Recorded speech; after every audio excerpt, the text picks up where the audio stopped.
Gostaria de chamar para compor a mesa diretora, presidente do GCSM e publisher das revistas América da Economia e The Winners, Agostinho Turbian.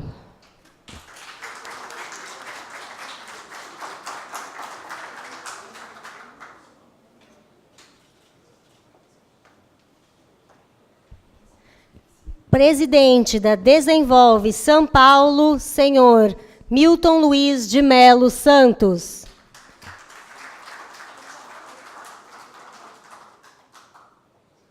Então, eu já vou chamar o nosso convidado especial para sentar à mesa. Tem muita descrição, eu peguei para ler. Presidente da OAB de 2004 a 2012, doutor em Direito Penal pela USP, presidente de honra da Abracrim, agora sim podemos aplaudir, doutor Luiz Flávio Borges Durso.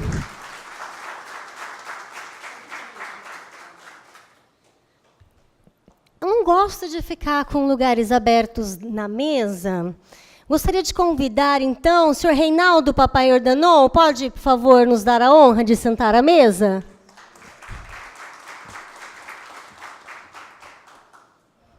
Muito obrigada. Podem se sentar, cavalheiros.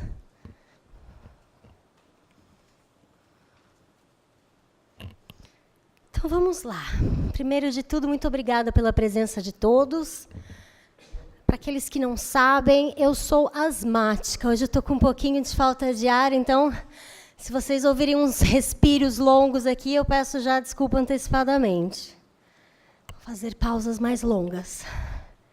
Bom, gostaria de agradecer antecipadamente a Desenvolve São Paulo, Dr. Milton, sempre nos proporcionando esses eventos, que eu acho que são muito importantes para os executivos, para os advogados, para os empresários. Eu acho que esses eventos são muito importantes, principalmente para começar a semana, começar nossas manhãs, discutindo assuntos pertinentes à nossa sociedade, ao nosso trabalho. E, assim, agradeço ao Dr. Milton, mais uma vez, por nos proporcionar essa oportunidade. Obrigada, Desenvolve São Paulo. Vamos passar o vídeo da Desenvolve para mostrar um pouquinho mais do que ela faz por nós. Qual o futuro que você quer para a sua empresa?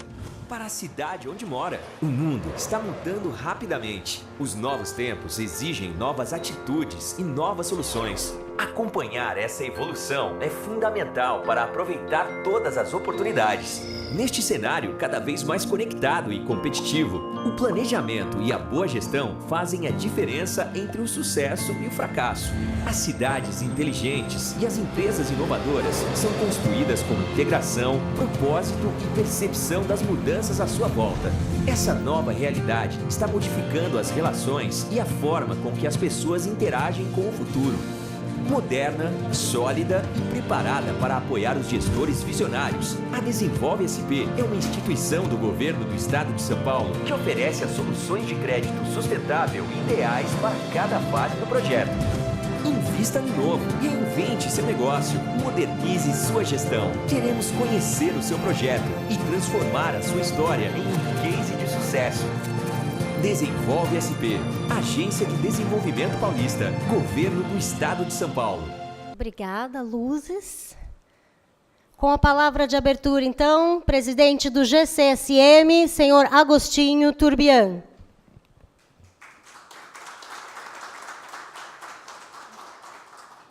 Obrigado, Tatiana. Obrigado a todos. Bom dia. É uma honra recebê-la aqui, doutora Talulá Carvalho. Uma salva de palmas, doutora Talulá Carvalho.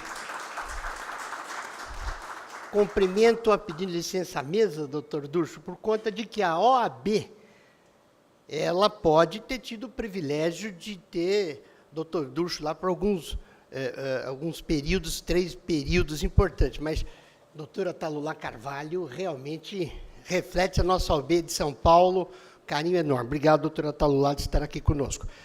Em nome da doutora Talulá, cumprimento a todos aqui presentes, agradecendo a sempre gentil esse privilégio que a gente tem de receber todas as senhoras e os senhores. Agradecer meu amigo querido, meu irmão, doutor Luiz Flávio Borges Durso, por estar aqui, trazer mais uma mensagem que se soma a todas que temos proporcionado aqui à cidade de São Paulo, aos nossos amigos, para que a gente enfrente com galhardia, como temos enfrentado, esses momentos importantes. Não são difíceis, são importantes, que o país tem atravessado. Eu, particularmente, sou entusiasta do momento que o meu país vive, um momento muito gentil para conosco, um momento em que mostra que a nossa sociedade evolui de maneira muito equilibrada. Conversávamos aqui um pouquinho ali, o Durcho, antes do evento, e sempre a gente tem aquela ponderação. É preciso ter calma com o processo, né? Seja qualquer tipo de processo, até para fazer brigadeiro, se a gente atravessar o tempo ali, a gente estraga o doce. E na vida como um todo, na sociedade, como ela vem se conduzindo, eu me sinto orgulhoso de morar num país que está fazendo essa grande transformação. Nem tudo nos agrada, mas a maioria das coisas que está acontecendo no conjunto da obra é muito interessante. Jovens que vão se oferecendo aí ao serviço público para a substituição de quadros, isso é importante. Temos 2 aqui, Vinícius Poit está aqui também, uma salva de palmas ao Vinícius. E temos o nosso filho, do Luiz Flávio, aqui, Flávio também, né, que vai se oferecer para ocupar alguma coisa nesse ano, ou não? Não está definido ainda? Mas está na hora, hein? Agradeço o Dr. Milton Luiz de Melo Santos, presidente da Desenvolve São Paulo, que sempre nos apoia nesses eventos. Muito obrigado, Dr. Milton. E agradeço ao meu amigo Reinaldo Papaiordanô, que cumpre aí a nossa solicitação. Obrigado por ocupar a cadeira do deputado Itamar Borges. O Reinaldo Papaiordanô, dentre outras atividades, preside a Sociedade dos Melhores Amigos da Aeronáutica, uma entidade que, para quem não sabe, fez um trabalho brilhante junto com a Aeronáutica e a Prefeitura de São Paulo, com a criação do Museu da Aeronáutica. Então, parabéns, Reinaldo, por essa empreitada, por essa iniciativa, que seguramente trará para São Paulo mais um presente valioso nessa cidade, cujo turismo de negócios é uma das grandes pérolas da atividade econômica para o futuro. E, nesse sentido, eu não posso deixar de cumprimentar meu amigo Tony Sando, que é o presidente da São Paulo Convention Visitors Bureau. Uma salva de palmas ao Tony Sando aqui. Enfim, então, muito obrigado a todos. Vamos aí, a palavra de ordem hoje é ouvir o que o nosso amigo Durcho tem a nos dizer. Muito obrigado. Quinta-feira temos mais um evento. Com quem é, Tati? Quinta-feira, com o secretário Márcio Elias Rosa, secretário de Estado da Justiça e Defesa da Cidadania de São Paulo. Márcio Elias Rosa, no dia 23. No dia 30, com muita dificuldade, nós conseguimos convencer o Dr. Milton Luiz de Melo Santos para trazer um balanço do que foi a atividade, que vocês vão se surpreender, a atividade de fomento do trabalho realizado pelo Governo do Estado de São Paulo, através da Desenvolve São Paulo e dos órgãos envolvidos na criação de instrumentos para o fomento e o financiamento aos municípios, às organizações, aos fundos, cases inimagináveis. Vou contar um só para vocês não perderem aí a ponta do que o Dr. Milton vai trazer nessa palestra do dia 30. Não sei se os senhores sabem, mas é responsabilidade da Desenvolve São Paulo, Governo do Estado de São Paulo, com financiamento da Desenvolve São Paulo, a presença da única fábrica da Mercedes-Benz financiada por um governo do Estado, aqui em Iracemápolis, no interior do Estado de São Paulo, que é a ideia de um trabalho dessa natureza. Milton, eu me antecipo para contar isso, porque a gente tem que repetir isso 500 vezes, porque não é fácil essa engenharia financeira que o governo do Estado fez e que a Desenvolve São Paulo aplicou. Fenômenos iguais a esse já ocorreram em várias capitais do Brasil. Eu dou um exemplo, que é em Resende, onde Resende não era absolutamente nada, e a chegada da fábrica da MAN, Volkswagen Caminhões e Ônibus, transformou não só Resende como um polo industrial dos mais importantes do país, como toda a região, empregando, gerando renda, eliminando os problemas da sociedade, incluindo aqueles que fatalmente estariam exclusos da sociedade por falta de riqueza naquela região. Então, eu fico muito honrado, Milton, eu te agradeço a gentileza de ter furado aí a agenda num período difícil, que é dezembro, e trazer a sua palestra para o dia 30, e eu tenho certeza que todos que estarão aqui vão gostar de te ouvir. Então, muito obrigado, falei demais, devolvo a fala aqui à Tatiana para que a gente possa seguir o nosso evento. Bom dia a todos, hein?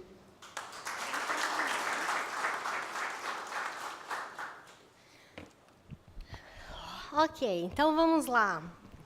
Hoje temos um convidado muito especial, advogado criminalista há 35 anos. Eu nem tenho tudo isso de anos. Doutor em Direito Penal pela Faculdade de Direito da USP, pós-doutorado pela Faculdade de Direito de Castilla-La Mancha, óbvio que na Espanha, presidente da Ordem dos Advogados do Brasil de São Paulo por 3 gestões, de 2004 a 2012. Então, falando um pouquinho dessas gestões. Marcou sua primeira gestão pela implantação do sistema de publicações online gratuitas e pela apresentação do projeto de lei que criminaliza a violação das prerrogativas profissionais do advogado, além de ter garantido a permanência do convênio de assistência judiciária. Para arrumar a casa e modernizar o atendimento aos advogados, implantou o sistema de gestão da qualidade por meio de certificação ISO 9001-2000. Investiu no aperfeiçoamento do Jornal do Advogado, que ganhou um novo projeto gráfico e novos conteúdos e criou a OAB Prev São Paulo. Um plano de previdência complementar para os advogados paulistas. Promoveu ainda a descentralização administrativa e financeira por meio do orçamento participativo, que conferiu mais autonomia às subseções.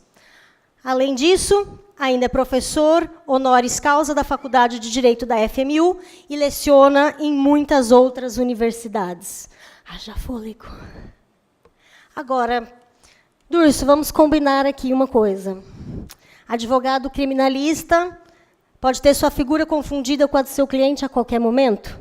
Não deve ser nada fácil.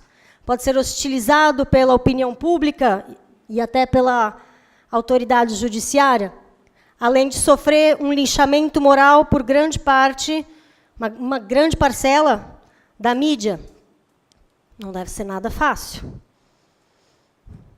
Afinal, eu penso, o advogado é vital para um regime democrático. Sem um advogado, um regime democrático não vinga. É ele que assegura os nossos direitos, o direito do cidadão, seja ele constitucional ou legal. Eu fico imaginando eu ser acusada de algo, um falso lícito, e não ter alguém para me defender. Um irmão ou um filho que está sofrendo um processo penal, sendo culpado ou não. E é muito importante ressaltar, o advogado não busca a impunidade do seu cliente, e sim assegurar que a justiça seja aplicada. Eu aprendi na faculdade que a advocacia só prospera dentro do Estado democrático de direito. E assim gostaria de citar uma frase que eu tenho certeza que é de muito apreço do nosso convidado especial dessa manhã. Um dos grandes homens da nossa história dizia: preferir cortar a língua dos advogados a permitir que eles a utilizassem contra o governo. Frase de Napoleão Bonaparte. E assim, chamo ao púlpito doutor Luiz Flávio Borges Durso.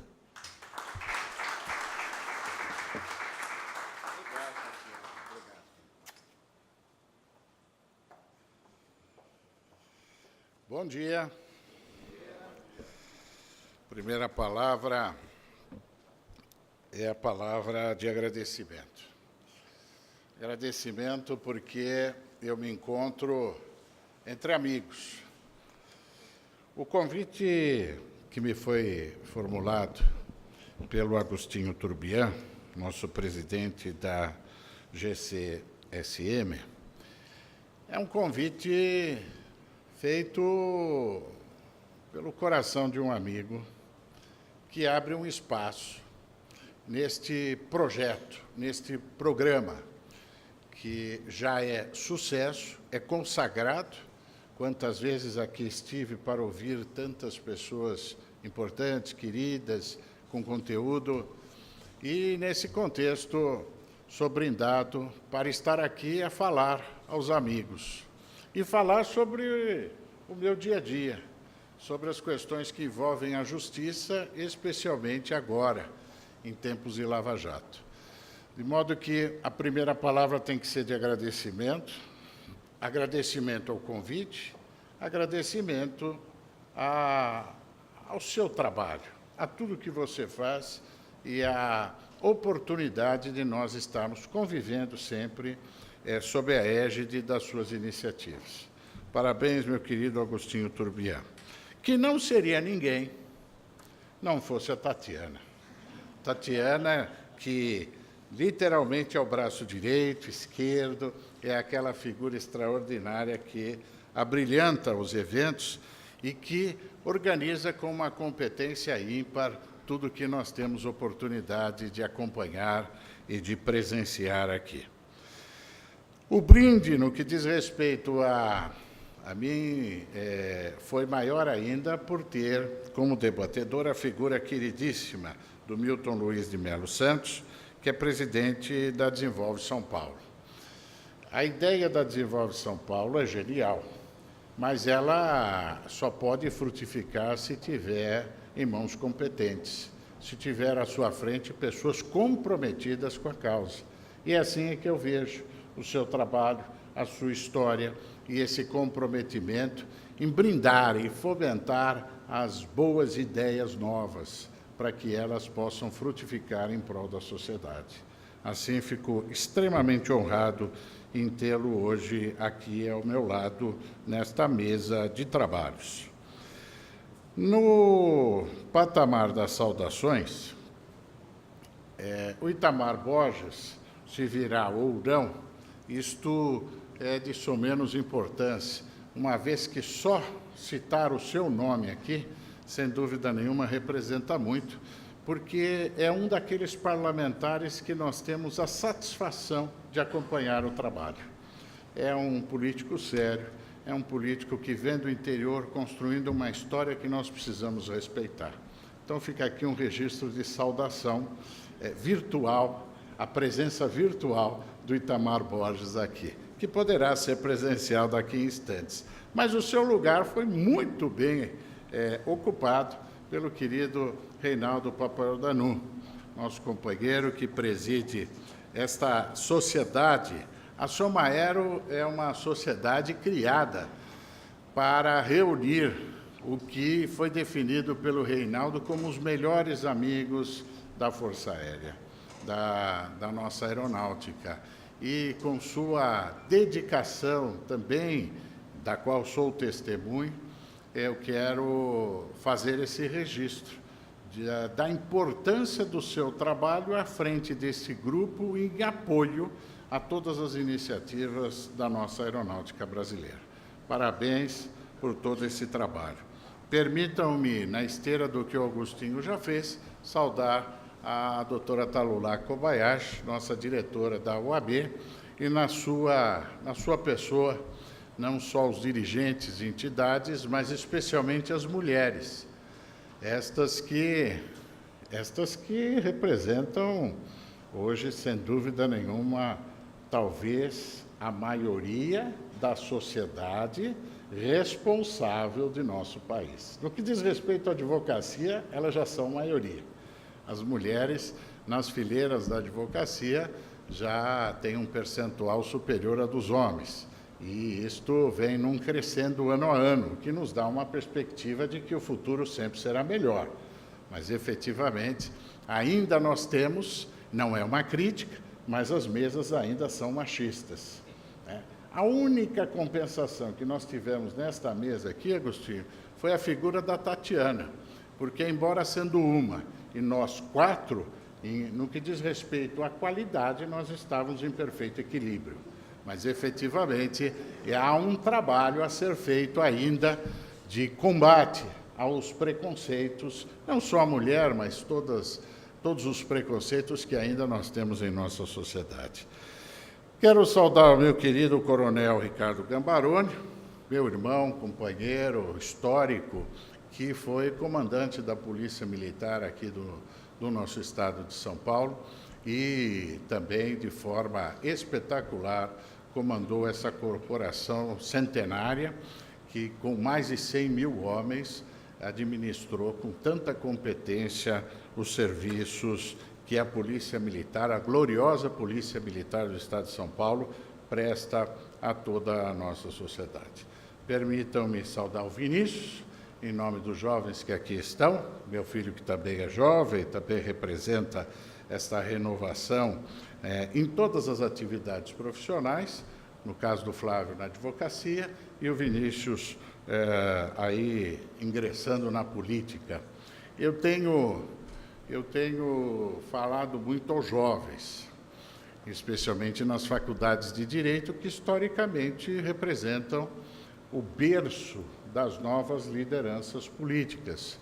E aqui nós temos tanto o Zé Almir como o Hudson, dois presidentes de subseções que lideraram advocacias locais e sabem da importância desse trabalho junto aos jovens estudantes de direito para estimulá-los a ingressarem nas carreiras políticas, especialmente em partidos políticos, atuando em nome de uma cidadania que a gente vê como um ideal. Mas, lamentavelmente, face a toda essa realidade que é colocada para esses jovens, muitos deles, se não a maioria, são absolutamente refratários a tudo que diz respeito à política. E isto é um mal que nós precisamos combater. Nós precisamos, ao contrário, de estimular aqueles que se distanciam da política por acreditar que é um terreno frequentado por pessoas que não prestam, nós temos que reverter isto e convencer os jovens que esse é um terreno que só deve ser frequentado por pessoas que prestam. Razão pela qual fica aqui a nossa saudação aos jovens, aos presidentes das subseções, mas, acima de tudo, esse compromisso que precisamos assumir de atrair os jovens, porque, num prazo de 5, 10 anos, quem serão os nossos líderes?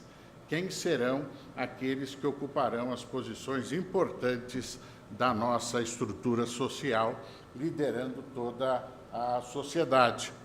Se nós não fizermos isso, tenho absoluta certeza que o crime organizado fará. Já há um trabalho, uma estrutura de projeção das novas lideranças que está sendo arquitetada pelo crime organizado. A única forma de se combater com eficiência é fazer com que os nossos jovens possam ocupar esse espaço, a impedir que pessoas mal preparadas, mal intencionadas, ou aqueles que efetivamente têm vínculos com o crime, não consigam penetrar nesses espaços. Eu só peço depois que Tatiana me avise quando faltar uns 10 minutinhos. A ideia desta conversa, dessa reflexão que vamos fazer hoje aqui, é pensar um pouquinho a justiça em tempos de Lava Jato. E quando nós falamos de justiça, nós temos que focar o sistema de justiça, e não a justiça no plano filosófico. Esta não nos cabe aqui dela falar, mas sem perder de vista que esta é a moldura para um sistema de justiça que tenta alcançar esse ideal. Se nós voltarmos um pouco no tempo, vamos verificar, e eu vou fazer um corte lá em Montesquieu, e verificar que, para combater o poder absoluto, Montesquieu idealiza a tripartição dos poderes do Estado, fazendo com que o Estado possa ter algumas atribuições fundamentais para o seu funcionamento, na estrutura que se projeta para o funcionamento do Estado, mas de modo a dividi-lo. Montesquieu, quando divide o Estado em 3 grandes blocos, ele faz, direto ou indiretamente, com um mecanismo eficaz de controle do próprio Estado. Tá? Não é de hoje que se repete aquela expressão de que o poder corrompe, e o poder absoluto corrompe absolutamente. Assim sendo, quanto mais nós tivermos mecanismos de controle para o exercício de poder, melhor nós vamos acompanhar os resultados. E daí a necessidade de que o Estado possa se autocontrolar. E é isso que Montesquieu faz quando estabelece a tripartição dos poderes no legislativo, no executivo e no judiciário. Nós poderíamos voltar um pouquinho mais no tempo só para pensar que os grupamentos humanos sempre estabeleceram regras de convivência, seja para caçar, seja para comer, seja para constituir os pequenos núcleos que depois se conhece como famílias, mas essas regras elas eram impostas de maneira que todos devessem cumpri-las. E aquele que, de alguma maneira, resolvesse descumprir a regra, suportava uma consequência.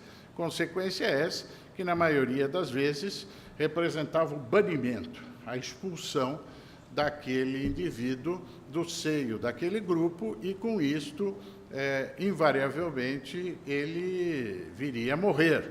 Não havia como sobreviver fora dos grupos, por proteção, por atendimento às necessidades básicas, que só se conseguia dentro daqueles agrupamentos de pessoas.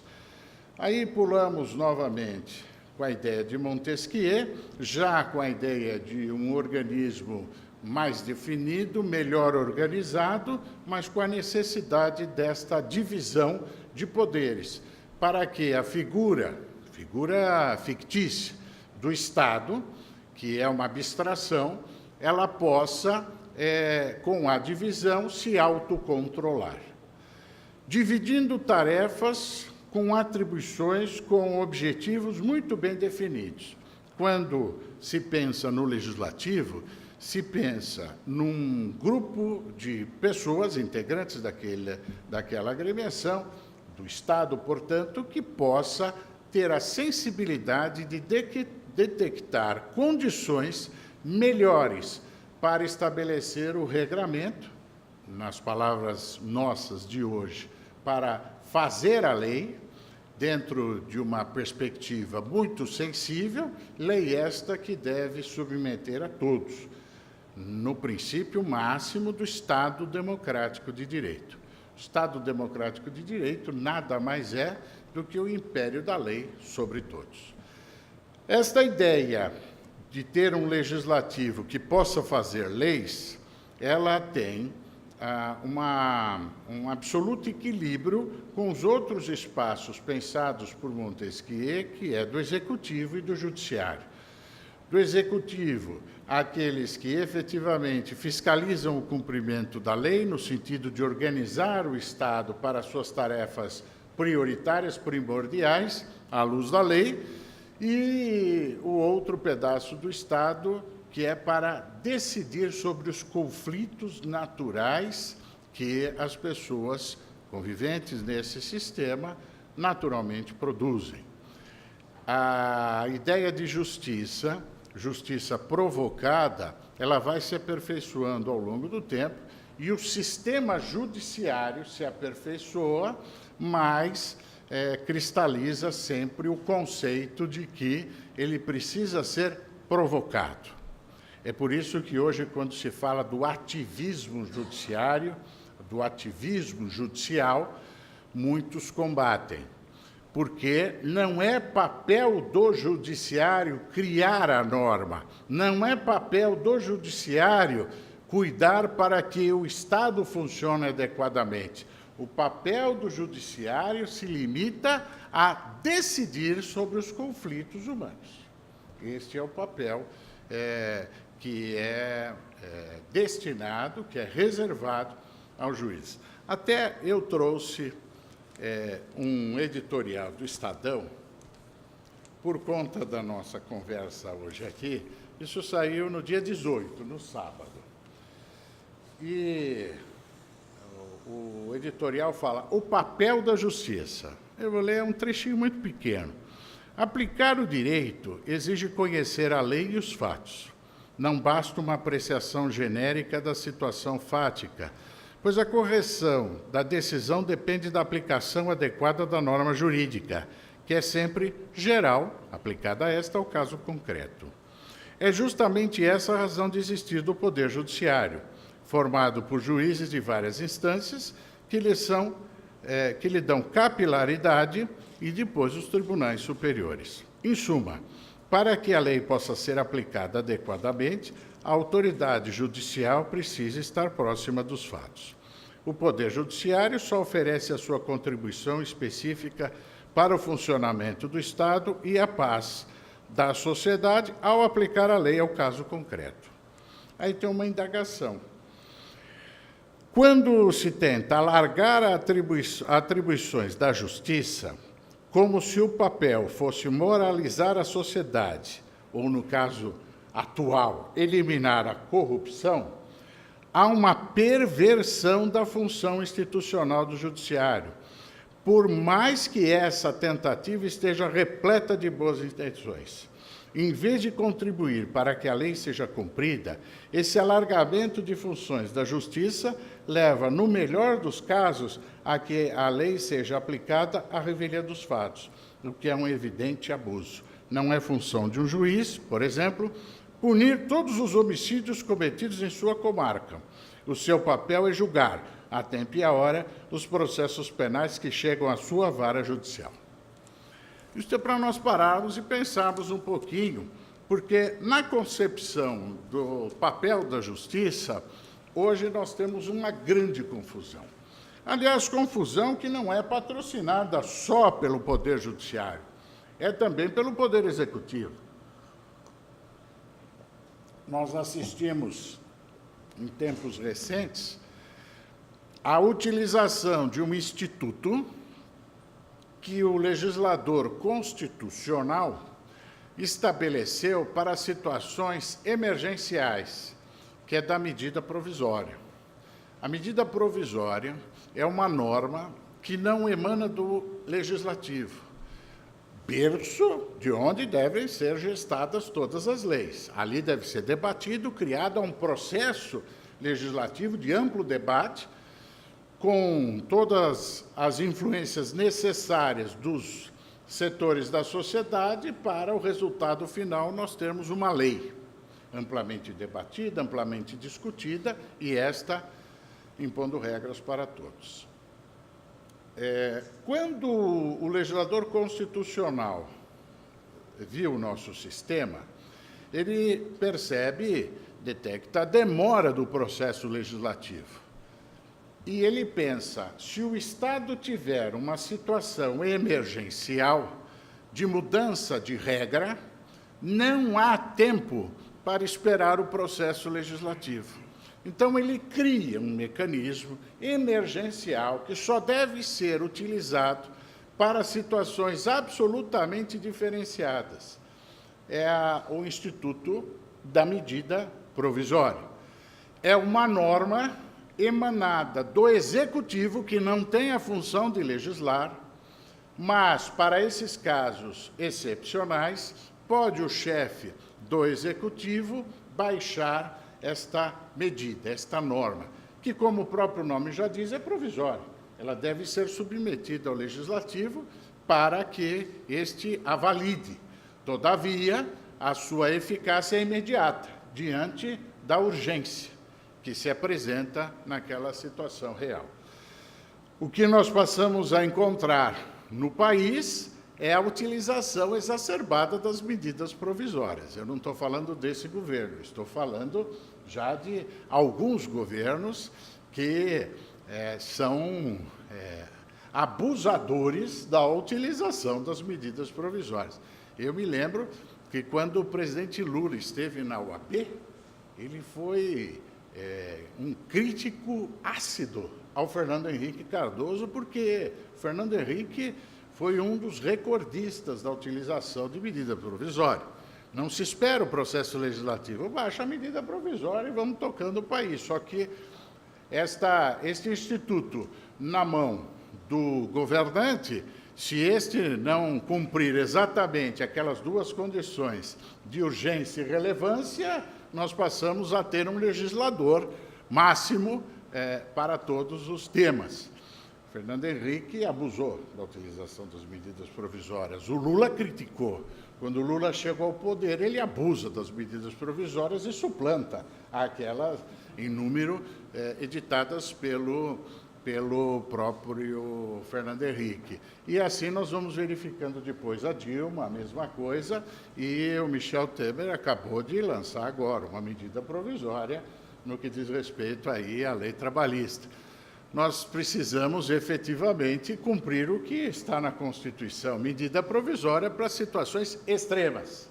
Mas essa, digamos, subversão do sistema, que impacta no Executivo, impacta também no Legislativo, que num dado momento histórico muda a sua atividade básica, que é a feitura da lei, e passa a investigar, que é a atribuição do Executivo.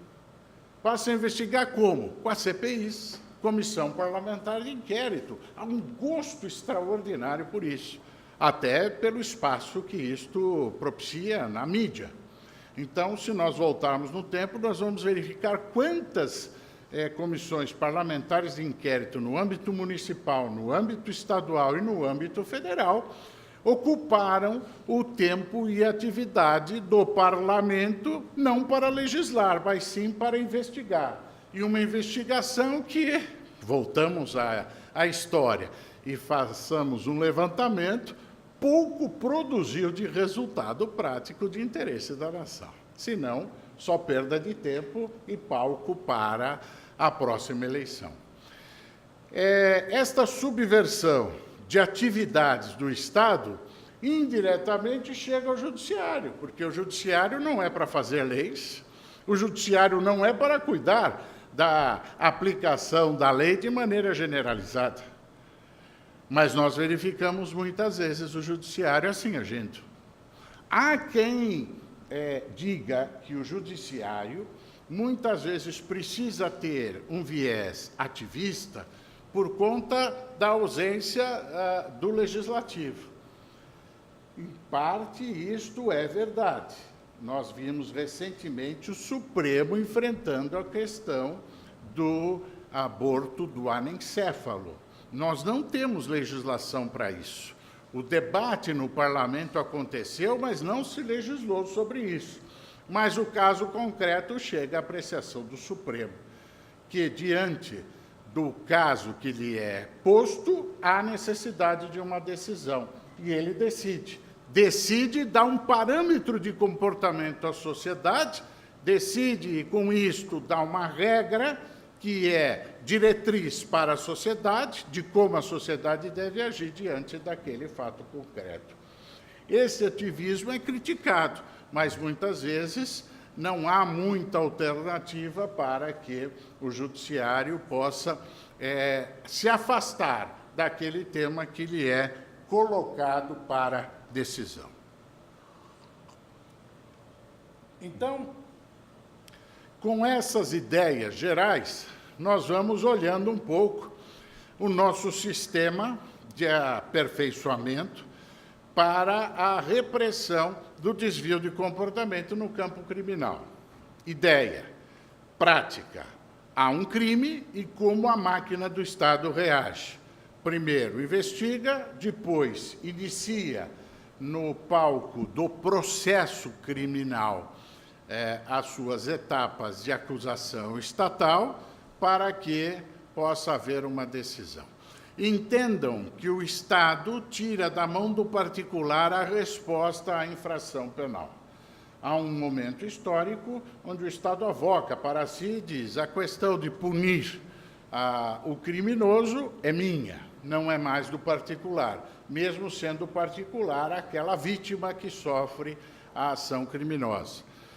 Assim, ao tirar do particular e deter o monopólio da reação estatal para o crime cometido, o mecanismo que foi se aperfeiçoando, sempre na mão do Estado, ele também passa a subdividir a função estatal de reação ao crime para autocontrole, como fez Montesquieu lá atrás. Hoje, na prática, nós temos um Estado que investiga, um Estado que acusa e um Estado que julga.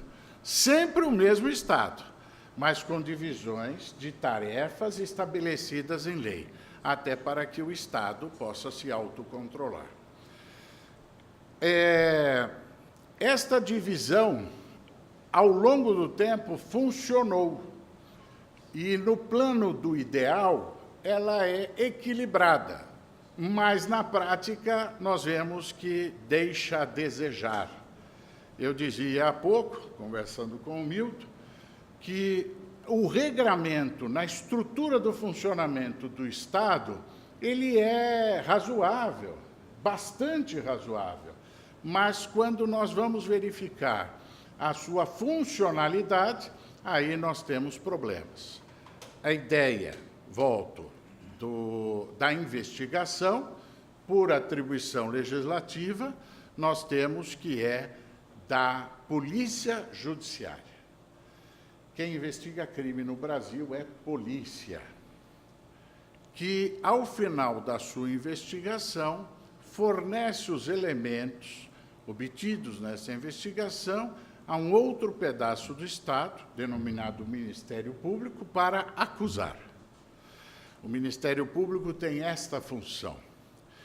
E, colocada a acusação num processo judicial sobre a presidência do juiz, este decidirá com a isenção necessária à luz do que foi trazido no processo.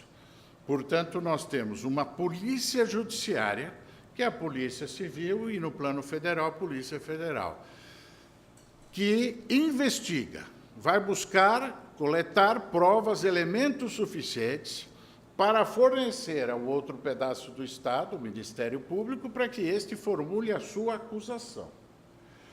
Quando nós temos a acusação formalizada, aí surge efetivamente a obrigatoriedade da defesa, embora ela possa atuar no plano ainda e até da própria investigação, mas ela é indispensável quando estamos no patamar do processo.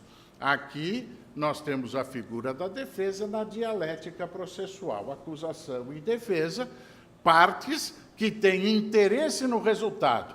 Aqui não há isenção. A isenção deve estar lá na polícia, quando vai buscar as provas, fazer a investigação. Quando nós iniciamos o processo, eu tenho o Ministério Público acusando. Não é isento. Ele acusa, ele quer a condenação.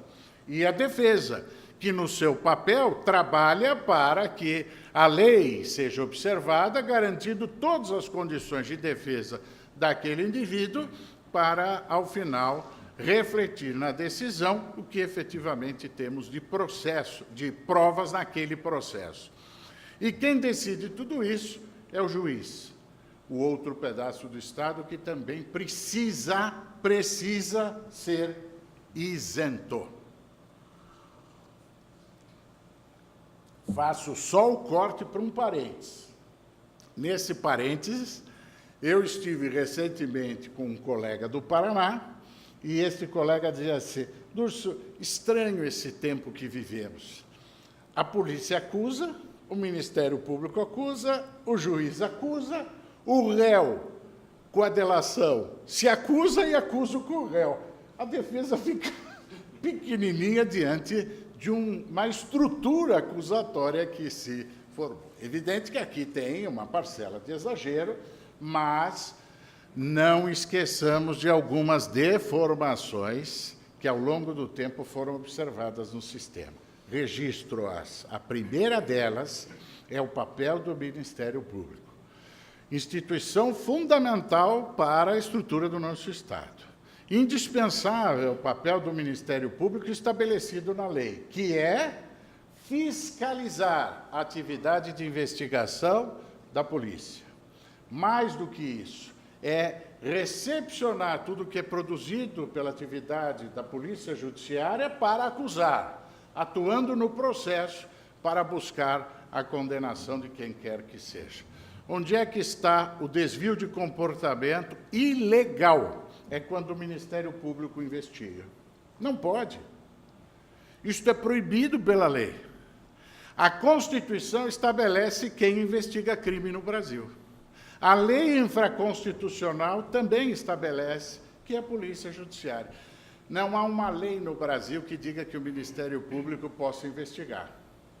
Bom, mas e por que isso acontece hoje em dia? Por dois motivos. O primeiro deles, porque em 88 foi dado ao Ministério Público o inquérito civil e a ação civil pública. Duas atribuições novas que não tem nada a ver com crime. Isto é a atuação na área civil. Mas foi dado ao Ministério Público o poder de intimar, o poder de colher documentos. Esses poderes, inerentes a uma investigação nocível, com o tempo, foram sendo avançados para a área criminal. Houve uma tolerância por parte da sociedade, e esta tolerância culminou com um debate no Supremo que hoje deu maioria de decisão numa questão que se colocava questionando a atividade de investigação do Ministério Público. E o Supremo também tolerou. É evidente que, nos dias de hoje, isso que eu estou falando aqui soa para a opinião pública desinformada como um discurso contra os mecanismos do Estado para investigar corrupção. Aliás, hoje as vozes silenciam, porque qualquer manifestação a apontar qualquer desvio de comportamento nas atribuições próprias desses espaços do Estado ou desses agentes do Estado, se não tiverem absoluta harmonia com o coro, nós passamos a ter a acusação daqueles que, ao invés de estarem a favor do que diz a lei, passam a ter a pecha de estarem a favor da corrupção. E isto, lamentavelmente, tem influenciado, inclusive, âncoras, formadores de opinião, integrantes de polícia, do Ministério Público e até magistrados. Este um legado que a Lava Jato trouxe como uma onda de buscar a punição para a corrupção a qualquer preço. E isto é um perigo para o Estado democrático de direito. Mas nós não queremos a punição da corrupção, evidente. Nós queremos que aqueles que praticam crime de qualquer ordem tenham a sua resposta penal. O eixo do Brasil, no que diz respeito à criminalidade, não está na corrupção. O país foi focado nisto, mas nós temos crimes de toda ordem praticados diariamente no Brasil. E é como se, nesta fase, nós só tivéssemos um crime no país, que é a corrupção. O tráfico de entorpecentes é algo gravíssimo. Pouco se ouve falar, a não ser uma ou outra operação. A questão das facções criminosas e do crime organizado é gravíssimo. O que está acontecendo nos presídios brasileiros é gravíssimo. Não se ouve ou não se verifica uma atuação com esta dimensão que a Lava Jato teve para focar a corrupção. A corrupção é um problema gravíssimo, sem dúvida nenhuma.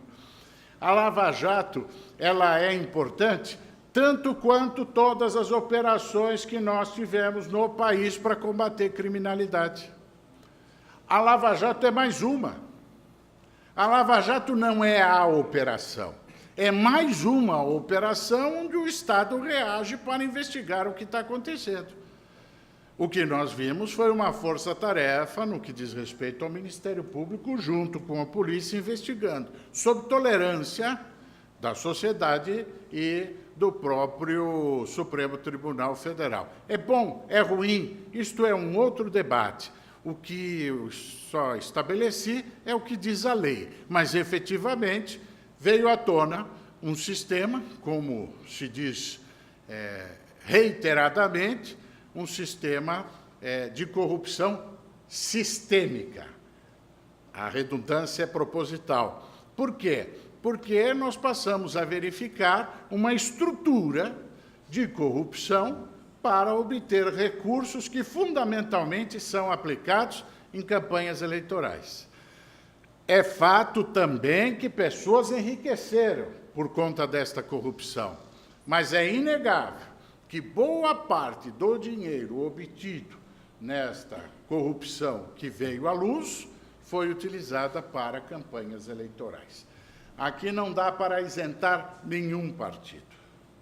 A estrutura posta viabilizou, possibilitou este sistema, que teve na origem da corrupção um fluxo a alimentar campanhas políticas.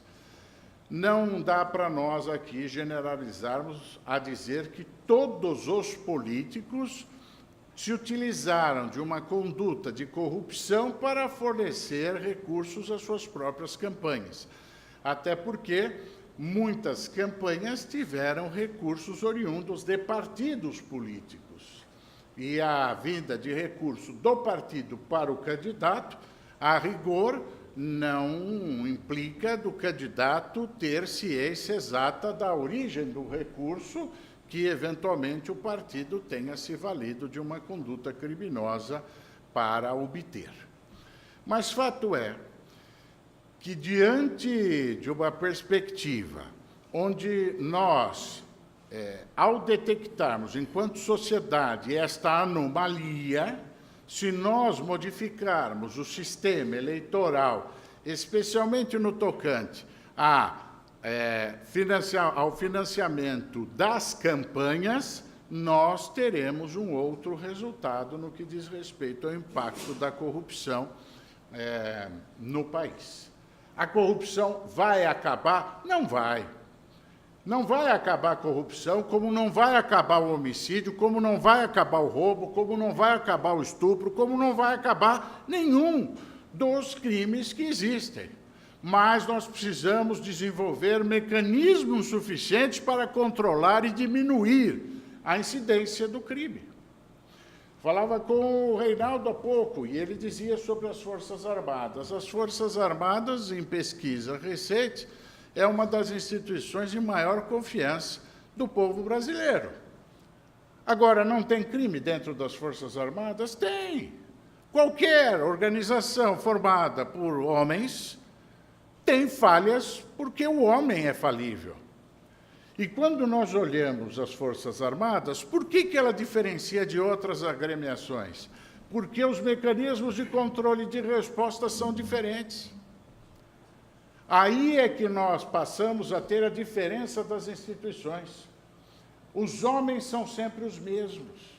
Eles integram as instituições. E por que algumas a incidência de desvio de comportamento e crime é maior do que outras? Porque os mecanismos de controle e os mecanismos de resposta são diferenciados. É por isso que nós verificamos determinadas instituições onde homens podem errar, mas a incidência desses erros acontece em grau menor, exatamente porque os mecanismos de controle não favorecem a ocorrência desse tipo de comportamento. Na esfera política, nós precisamos mudar tudo isso. Para efeito eleitoral, nós precisamos mudar tudo isso. Mas, efetivamente, a Operação Lava Jato pôs muita coisa à luz e nos trouxe uma realidade e também uma dimensão que não era de todo conhecida. Fica, nesse contexto, também a reflexão, e foi dito aqui pela Tatiana, do papel da defesa, especialmente do advogado criminal. Eu ouvi uma frase, quando começo a atividade na advocacia criminal, que me marcou sobremaneira. Havia um professor que dizia o seguinte: o advogado criminal ele precisa ter a capacidade de passar pelo lamaçal sem sujar as barras da calça. Efetivamente, você vai lidar com o homem que cometeu um crime. Em casos, na sua grande maioria, que merecem punição. Há casos onde o homem é acusado de cometer um crime, mas este é inocente. Então, só rapidamente dar uma pincelada sobre isso. Pessoas são acusadas de crimes que não cometeram. Isto é um fato. Isto existe. Isto ocorre. Quando nós temos, numa sociedade como a nossa, alguém acusado, dificilmente você tem uma construção de raciocínio social a duvidar da acusação. Ao contrário, o mecanismo social reitera, reforça as desconfianças existentes. Não existe a presunção de inocência estabelecida na Constituição para o senso comum. Não existe aquela ideia de que alguém acusado, todos pela lei, mas para a população, alguém acusado, merece o benefício da dúvida de pronto. Este é o nosso papel.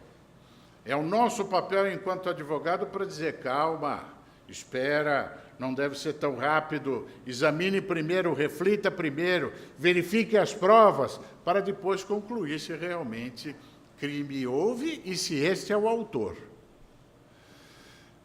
A sociedade reage diferente. A reação da sociedade é reforçar a suspeita, dizer, está vendo, eu sempre desconfiei. Onde há fumaça, há fogo. Se alguém falou, alguma coisa tem. Se não, porque mecanismos, até da mídia, reforçam isto de maneira até leviana. Distorcendo uma conversa, trazendo uma informação e levando a uma conclusão que pode ser outra. Fato é que só se verifica num sistema o equilíbrio necessário, dentro de um sistema especialmente democrático e pautado no direito, sob a égide da lei, quando nós temos, nesse equilíbrio, o papel do advogado preservado, da defesa, portanto, de maneira tal a trazer o primeiro ponto, que é o benefício da dúvida no que diz respeito à autoria daquele crime. Cabe ao Estado buscar as provas, investigar e trazê-las. E cabe ao advogado garantir que esse sistema de regras para a feitura do processo e levar alguém à condenação seja observado. Então, o primeiro ponto, nessa linha final aqui da minha reflexão, que eu ponho é exatamente a questão daquele que é acusado de um crime e é inocente desse crime. Agora, existe uma outra situação, onde o indivíduo comete o crime. Comete o crime, mas a própria lei prevê que naquela situação não é caso de punição. Exemplo, a legítima defesa.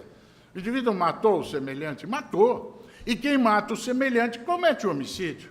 E o homicídio no Brasil tem pena de 6 a 20 ou de 12 a 30 se for qualificado. Sim, mas esse indivíduo matou para não morrer. Bom, então, esta situação se diferencia porque o próprio legislador diz: quem mata para não morrer, você tem uma isenção de pena porque você age em legítima defesa. Ele cometeu o crime? Em tese, cometeu, mas não é caso de punição. Por quê? Porque estas circunstâncias demonstram que ele está autorizado pela lei a cometer aquele tipo de comportamento, embora caracterize um crime.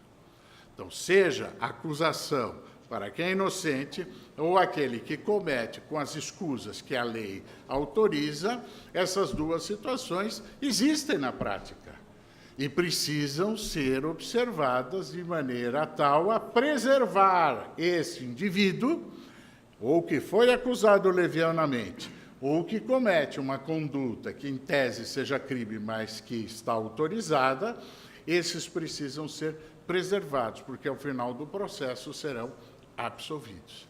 É por isso que o pré-julgamento não deve existir. O pré-julgamento lincha moralmente o indivíduo, aniquila sua reputação, traz um ônus que ele passa a suportar de uma punição que está na fase inicial da apuração e, ao final, ele será absolvido. Mas o ônus da punição ele já suportou.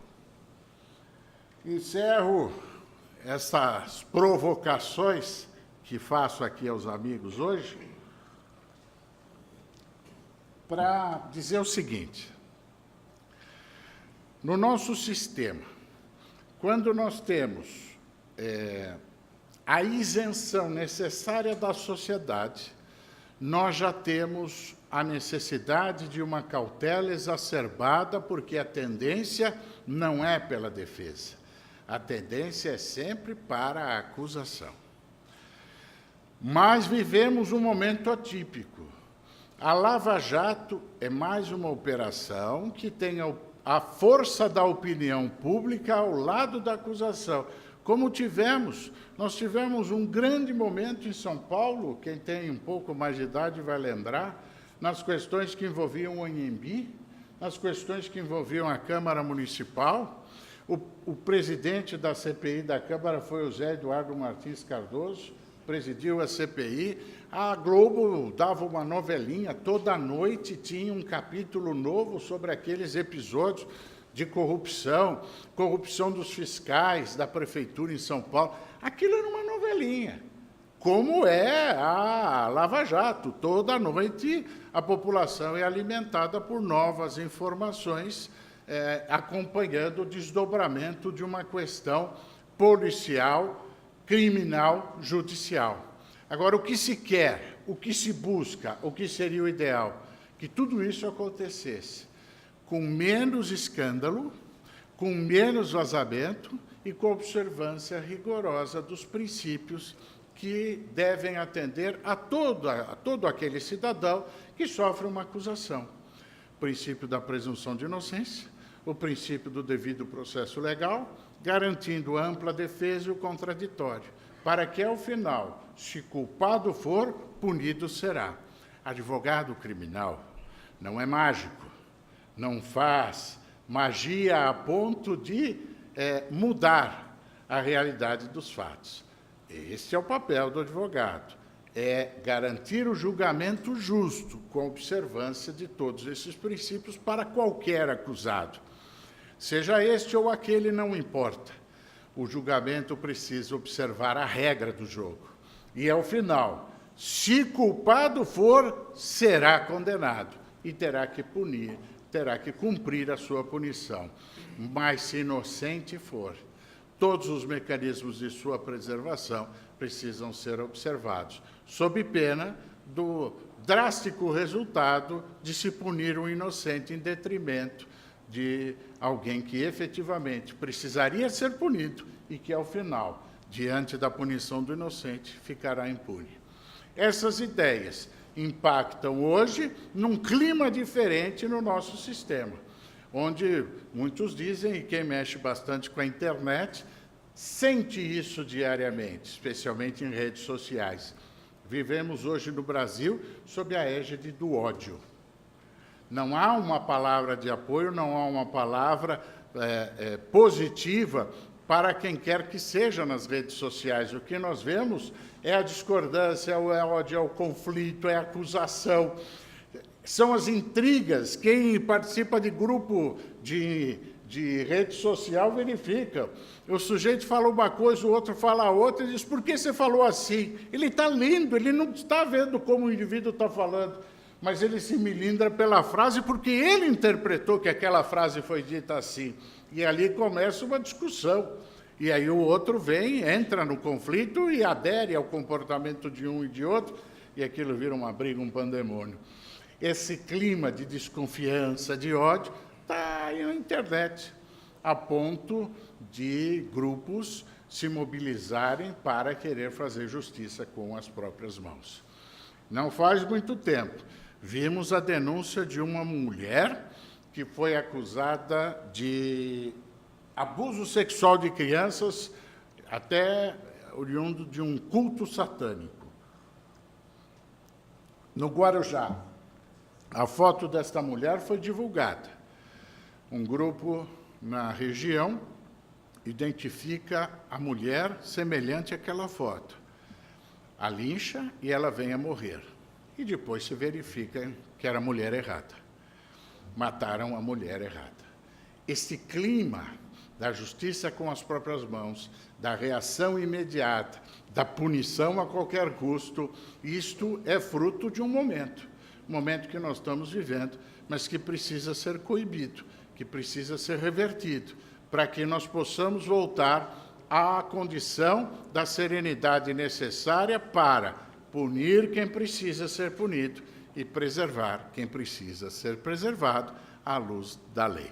O impacto da Lava Jato não é por esse caminho. É para punir todos, punir sempre, punir mais, e toda vez que nós assistimos na história da humanidade este sentimento, há uma reversão posterior, porque efetivamente injustiças são cometidas graves que destroem pessoas, a par de punir quem precisa ser punido. Acho que essas eram as informações, as provocações iniciais, para que a gente possa depois debater um pouquinho mais sobre tudo isso. Um leque bastante vasto, mas que se funda nesse eixo, que é a justiça funcionando dentro dos limites que o legislador estabeleceu e dentro de cumprir o seu papel, todos aqueles que, direto ou indiretamente, são personagens para a justiça funcionar. Polícia, Ministério Público, Defesa e Justiça, Judiciário. Ok? Obrigado. Muito obrigada, doutor Durso. Vamos abrir, então, para perguntas e respostas. Eu já fui solicitada aqui a primeira pergunta até por celular, já foi sequestrada aqui, depois seguimos já para o senhor. Agostinho. Muito obrigado. Eu vou fazer uma pergunta para o Vinícius Poit, com o contraditório do Durso. Porque eu penso, se um jovem se propõe, ele não está em campanha, porque não pode, mas se vier, a minha pergunta a você, Vinícius, com o contraditório do Durso aqui, a réplica. A minha pergunta é, se você vier a se efetivar um candidato a ocupar uma cadeira como deputado estadual ou federal, qual é o seu posicionamento sobre fórum privilegiado? Você entende e vai defender e entra no processo desejando o fórum privilegiado ou não? Contraditória do Durso. Primeiro, bom dia, né? E obrigado pela oportunidade aqui, Agostinho. Parabéns, viu, Durso? Eu levantei a mão e ia fazer uma pergunta, então vou responder e vou aproveitar, porque minha pergunta é nessa linha. Primeiro, foi uma aula aqui, Durso. Vou poupar algumas formalidades, mas muito obrigado, viu? Foi muito gratificante estar aqui e escutá-lo falar. Eu ia perguntar sobre o fórum privilegiado, porque eu sou contra, Agostinho. Eu sou contra o fórum privilegiado. Eu entendo que o fórum privilegiado, e eu queria perguntar para o Durso, vou emendar, tá, com duas coisinhas. Queria perguntar, Durso, eu acho que o fórum privilegiado, né, e agora faço parte do Partido Novo, e é um partido que não utiliza dinheiro público para campanha, não utiliza dinheiro público para partido, e a gente está estudando, né, é o único que tem um processo seletivo, então a gente está estudando para possivelmente ser candidato ou não. E nesse processo, Durso, a gente estuda, né, a tripartição dos poderes, né, a forma de um controlar o outro, e acho que não poderia ser melhor para mim, né, o discurso, acho que para todos, a bagunça que está entre esses três poderes. No momento que um fórum privilegiado e também o fato do presidente, aí a minha pergunta, se por qualquer crime comum, a Câmara de Deputados decide se vai para o STF e se não vai. E a gente viu recentemente, falar, não, esse não tem que ir. Então, que controle é esse que cada poder tem sobre o outro? E aí eu ia emendar sobre qual que é a sua opinião sobre o fórum privilegiado, sobre a Câmara de Deputados decidindo se um crime comum que o presidente... Eu sei que, puxa, para garantir o bom andamento do Brasil, para qualquer coisa já não parar e depois ele vai responder quando ele sair do mandato, mas virou uma bagunça, perdeu a credibilidade no Brasil. Então, era essa a minha pergunta. Respondendo, Agostinho, eu sou contra o fórum privilegiado, queria a opinião do Durso. Eu sei que é um mecanismo para não qualquer coisa parar ali e julgar na justiça comum, mas no Brasil isso não está funcionando. E, Durso, se você pudesse... Depois de tecer um comentário, você falou do crime organizado, né?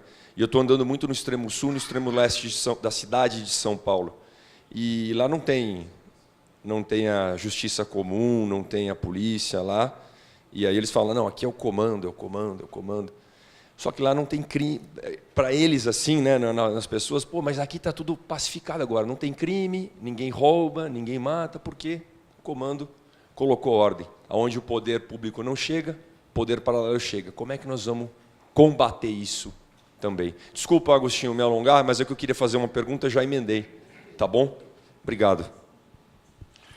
Bom, Vinícius, agradeço a colocação, Agostinho. Eu divirjo um pouco da posição dessa que você traz. Por quê? Foro privilegiado não existe. O que existe, tecnicamente, é foro por prerrogativa de função. Para determinadas atividades, você estabelece quem vai julgar. Então, eu vou abstrair isto um pouco do sistema político para a gente entender. Nós temos aqui tanto o Mardírios quanto o coronel, para a gente entender, o meu irmão Gambaroni, por que tem justiça militar? E o que acontece na justiça militar? Aqueles militares, no plano estadual, são julgados pela justiça militar estadual. O militar, ele pode ser julgado exclusivamente na justiça comum para determinados temas, sim. Para outros, há um foro por prerrogativa da sua função. É ali. No que diz respeito à atividade política, a ideia de você criar uma corte específica, uma instância específica para avaliar o comportamento daquele que detém uma certa função estatal é de proteção da função, nunca do comportamento que aquele indivíduo eventualmente teve, desviando-se da regra. Para a opinião pública, fica uma ideia de que quem criou o foro por prerrogativa de função, até pelo batismo, foro privilegiado, é para privilegiar determinadas pessoas que são políticos. Então, vamos criar um mecanismo para dificultar a sua punição. Não é nada disso. Essa é a mensagem que se passa. Então, temos que acabar com todo o foro privilegiado. Volto à nossa conversa inicial. Calma, calma. Nem tudo que a gente escuta, assim é. Vamos estudar o porquê do foro privilegiado e se há necessidade de nós termos o foro por prerrogativa de função para determinadas funções. Pode um presidente da República ser julgado por um juiz de primeiro grau? Não pode. mas por quê? É por causa do Temer, do Lula, do Fernando Henrique, da Dilma? Não, é porque ele é o presidente da República. Porque ele tem uma função que tem que ser observada de maneira diferente. E observada com uma certa parcimônia, uma certa cautela. Precisa se entender daquela função para poder apreciar a conduta daquele que a exerce. Imagine se nós tivéssemos um juiz de primeira instância a julgar determinadas funções, pessoas que exercem funções no Brasil. Nós teríamos um risco, uma temeridade, um caos gigantesco. Então, a ideia inicial não foi para privilegiar ninguém. Na prática, isto pode até ter acontecido num ou outro caso, por anomalia do sistema funcionando. Mas a concepção, ela é interessante, ela é útil, ela é necessária. Portanto, no que diz respeito ao foro por prerrogativa de função, eu sou favorável para muitos casos.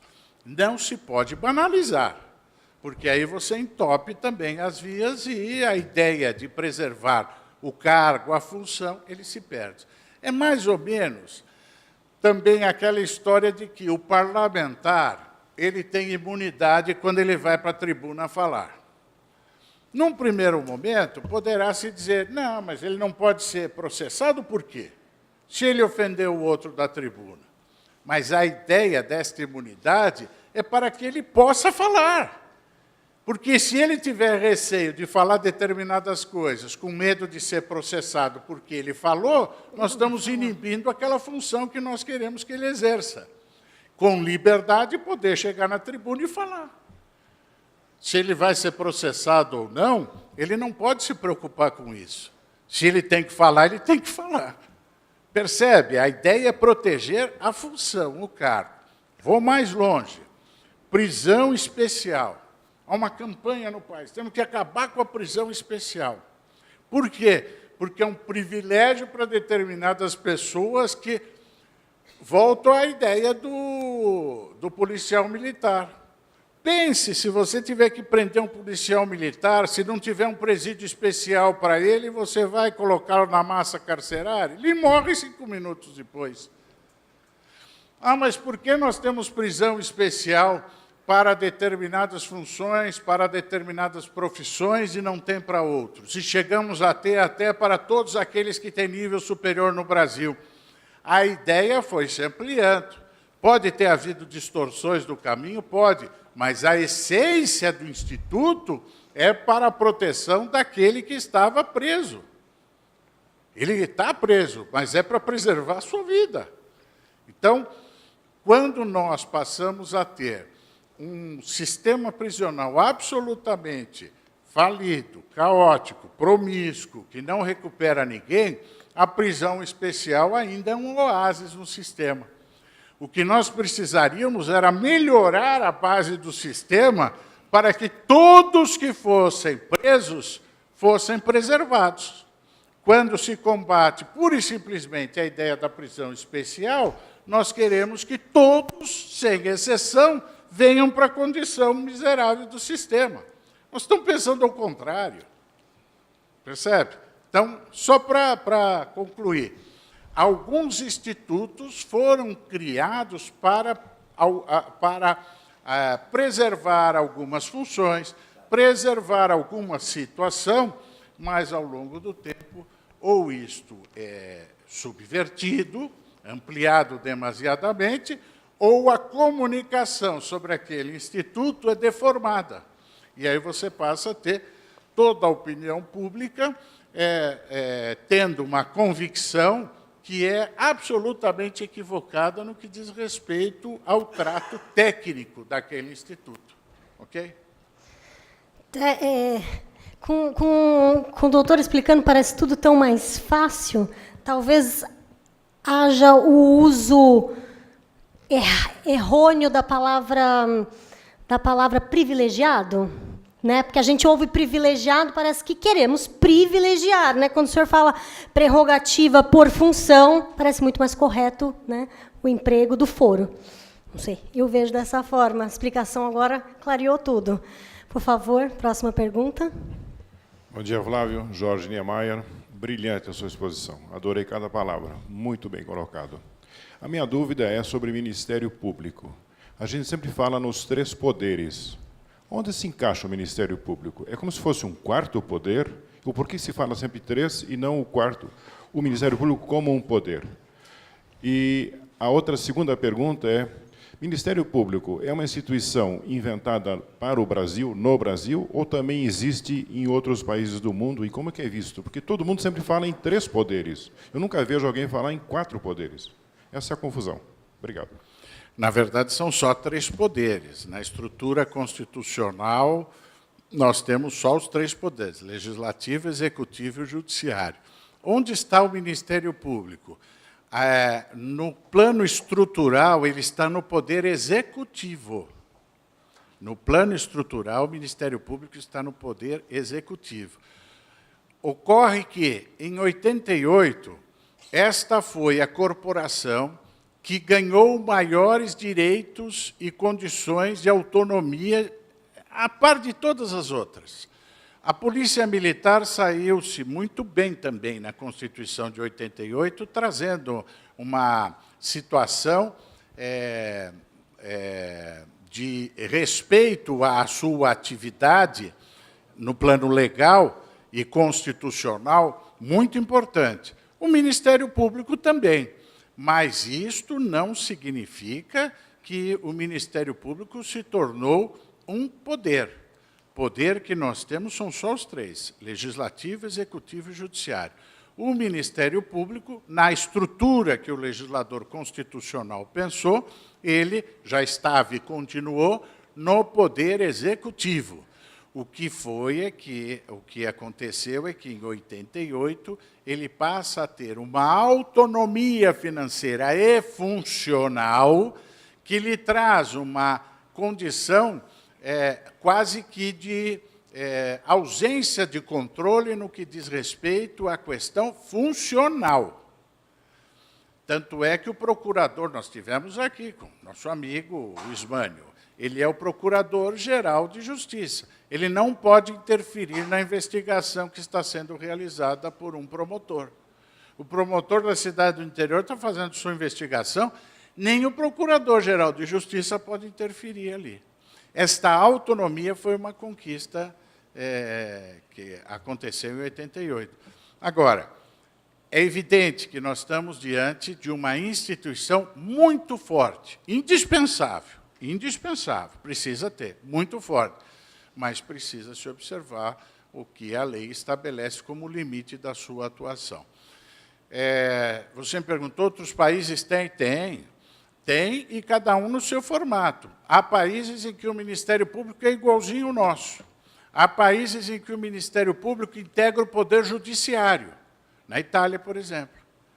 Você tem os promotores, e os promotores estão ali no Poder Judiciário. Até são tratados, em alguns casos, como magistrados, mas que investigam. Então, depende do formato que cada país trouxe. O que eu contesto, e insisto, é a exacerbação que ultrapassa os limites da lei. Vou lhe dar um exemplo. O Agostinho pediu para eu ser bastante rápido nas respostas, mas isso é importante. Vou lhe dar um exemplo do que nós estamos assistindo hoje. O Conselho Nacional do Ministério Público, na época do Janot, baixou uma norma, 181, estabelecendo o seguinte: o promotor poderá, quando negociar a delação premiada, deixar de oferecer denúncia como um requisito, como um prêmio, como algo negociado na delação. Isso ele pôs numa resolução interna do Conselho do Ministério Público. É ilegal. Não pode. Está sendo discutido agora. Por que o ministro Lewandowski devolve esta recente delação? Porque foi negociada condições ilegais. Quando, nessa figura nova que apareceu recentemente, em 2013, na nossa legislação, no seu formato, porque ela está desde a década de 90 na nossa legislação, a delação premiada, ela só foi organizada, só recebeu a sua regulamentação pela lei do crime organizado. Aí passou a ter essa proliferação na Lava Jato. O que o promotor ou o delegado, é o que diz a lei, pode oferecer na delação? É um acordo. Chega para o indivíduo que cometeu o crime, diz, você confessa, o que eu posso te oferecer? Não é o que eu quero, é o que está na lei. E a lei diz, até 2/3 de diminuição da pena ou perdão. Eu te ofereço isso. O que você tem para me oferecer? Isso, isso, isso. Tá bom, é feito um contrato. Quando vai para homologar a delação, o juiz examina se o que está na lei foi estabelecido ali. Agora, se o promotor, na hora que negociar, disser, eu não vou denunciá-lo, ele não pode fazer isso. Ele é obrigado a denunciar. Ele pode negociar o perdão, que será dado pelo juiz no final do processo. O que ele não pode é dizer, não vai ter processo. Eu abro mão de acusá-lo se você fechar a delação comigo. Isso é um abuso de poder, está fora, é ilegal. Então, quando o 181, na resolução, o Janot pôs essa possibilidade, o fez ilegalmente. Não é porque é o Ministério Público que tudo que eles fazem está correto. São pessoas, e pessoas erram, como erra o juiz, como erra o advogado, como erra o delegado. E o que está acontecendo, e muitas vezes, é um abuso, é um excesso, que precisa ser coibido para voltar para o eixo da lei. E, no caso específico, esse é o exemplo mais marcante. Muitos acordos de delação foram pautados em condições ilegais, que, se agora não foram anulados, mais para frente o serão. Por quê? Porque a base não é a lei, é o excesso, e excesso não se pode tolerar. Ok? Professor Durso, de fato você nos trouxe aqui hoje informações e conceitos extremamente ricos para nós, pelo menos que não somos advogados. Sou economista e tenho certeza que vários aqui não são advogados e que aprenderam muito com as lições que você nos expôs aqui durante esses 40 e poucos minutos. Eu acho, é uma opinião minha muito particular, eu acho que nós estamos vivendo, nesses anos que se sucederam à Constituição de 88, transformações profundas nas relações entre pessoas e entre empresas e pessoas. Nós ganhamos uma liberdade extremamente ampla com a Constituição, ou seja, os direitos, né? E nós, ao mesmo tempo, não tivemos muitos deveres compatíveis com os direitos que recebemos na Constituição. O Ministério Público, eu me lembro, eu estava em Brasília, na época da Constituição, o Ministério Público e a Procuradoria teve um papel fundamental na época do impeachment do Collor. Eu estava lá em Brasília, me lembro muito de um procurador famoso, que realmente aparecia no Jornal Nacional praticamente todos os dias, e que, naquele afã de querer encontrar provas para derrubar o presidente, então, que era o Fernando Collor, ele exagerou, ele ultrapassou em muitos limites que se estabelecem para a sua atuação.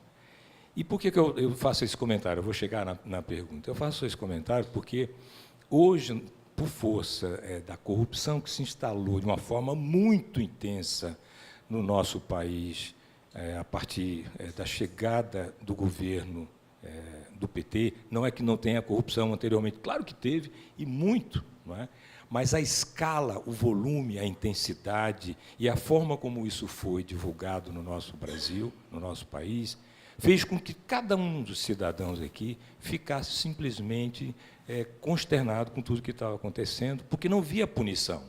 Agora a gente está vendo alguma punição, não é? Tem alguns, o governador do Rio de Janeiro preso, completou um ano recentemente, ex-presidente da Câmara dos Deputados, Eduardo Cunha, continua preso, o ex-ministro também continua, o ministro da Fazenda continua preso e tal.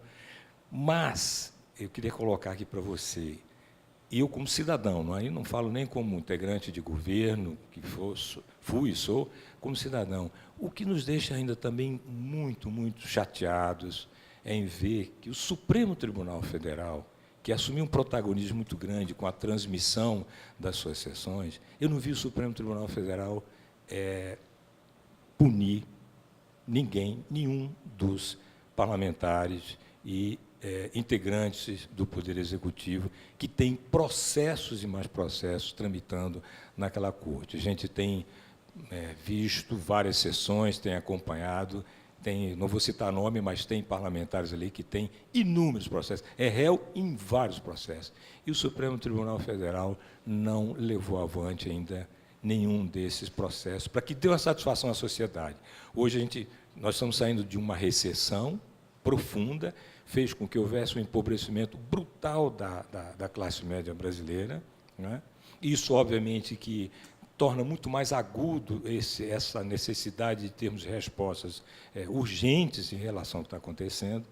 E aí a provocação que eu faço é que o Supremo Tribunal Federal, instância máxima do Poder Judiciário, não deu ainda uma satisfação à sociedade em relação aos inúmeros processos de pessoas que teriam chamado foro qualificado e que até o momento continuam ainda ditando regras. Eu gostaria de ter a sua opinião sobre esse ponto. Obrigado, Milton. Bom, primeiro, quero fazer uma distinção também conceitual. O nosso sistema, ele estabelece o princípio da presunção de inocência. Todos devem ser considerados inocentes até uma sentença penal condenatória definitiva. De modo que a prisão, como punição, ela só existe depois de uma decisão definitiva. Tudo isso que nós vimos até agora, em termos de Lava Jato, todas as prisões ocorridas não têm nada a ver com culpa. Não é punição, é prisão cautelar, é prisão preventiva. Esta diferenciação técnica não alcança a população. Então, quando se diz, eu vi a prisão do governador do Rio, eu vi a prisão do Eduardo Cunha, eu vi a prisão de A, B, C, não tem nada a ver com punição. Para a opinião pública, estão sendo punidos. Mas essa prisão a que eles estão submetidos é uma prisão preventiva que diz respeito ao interesse do processo. No nosso sistema, portanto, punição só deve acontecer depois da sentença definitiva, com a prisão depois do julgamento final. Antes do julgamento final, pode ter prisão? Pode. Prisão temporária, prisão preventiva. E para que servem essas prisões? Para aqueles casos de interesse ou da investigação ou do processo.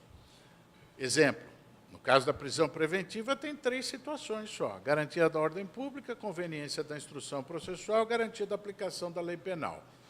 Garantia da ordem pública, o sujeito em liberdade altera a ordem pública. Tem que prender para a ordem pública se acalmar. Garantia da aplicação da lei penal. O camarada chama Zé da Silva, não tem pai, não tem mãe. Ou você prende agora e segura, para que, quando ele for condenado, possa garantir a aplicação da lei penal, ou nunca mais nós vamos encontrar esse sujeito. Então, autoriza-se mantê-lo preso preventivamente para aplicar a punição lá na frente. É exceção. Garantia da instrução, da conveniência da instrução. Eu estou colhendo prova, eu estou na investigação, estou na instrução do processo. O acusado está em liberdade, vai e ameaça a testemunha. Tem que prender. Tem que prender por quê? Porque aí eu não consigo ter a garantia de uma instrução, da coleta de prova. Então, estas prisões que acontecem preventivamente, elas se dão especificamente no interesse da investigação ou do processo. Não tem nada a ver se o fulano é culpado ou inocente. Não é punição. A punição só virá depois da sentença definitiva. O que passa para a população e o que a população deseja é isto. Saiu a notícia, eu quero esse indivíduo na cadeia. É um sentimento da população, mas tecnicamente não funciona assim. E é muito difícil trabalhar. Qual? O que tem? É prisão preventiva. Não, isso é resultado depois da negociação de delação. Aí estabeleceu um prazo que ele ficará no regime fechado. Vamos lá, só para tentar explicar isso. Então, o sistema é assim, você tem as prisões preventivas e você tem a punição depois. A delação é diferente. A delação é negocial. Então, vem o Estado, negocia com aquele indivíduo que se confessa culpado, que traz informações sobre os outros, e o que é negociado ali? Uma pena, por exemplo, ou até o perdão, mas no caso é uma pena. E o que se negocia? Bom, eu vou negociar tanto tempo que eu vou ficar preso no regime fechado, depois disso aqui eu vou para o semiaberto, depois eu vou para o aberto. Isto é parte de uma relação negociada. Diga. Então o Marcelo está na cadeia hoje já como punição? Na verdade, essa relação não é de punição, essa relação é negociada. Ele aceita aquela condição de prisão para não ter o julgamento efetivo da sua conduta.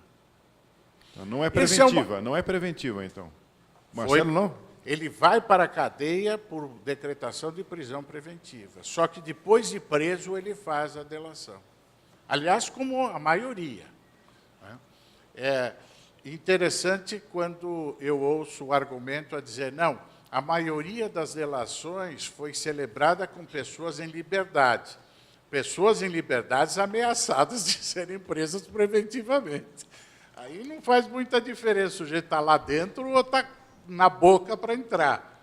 O sujeito faz a delação, que é outra coisa também que se questiona, porque a delação pela lei tem que ter voluntariedade, você não pode forçar o indivíduo a delatar.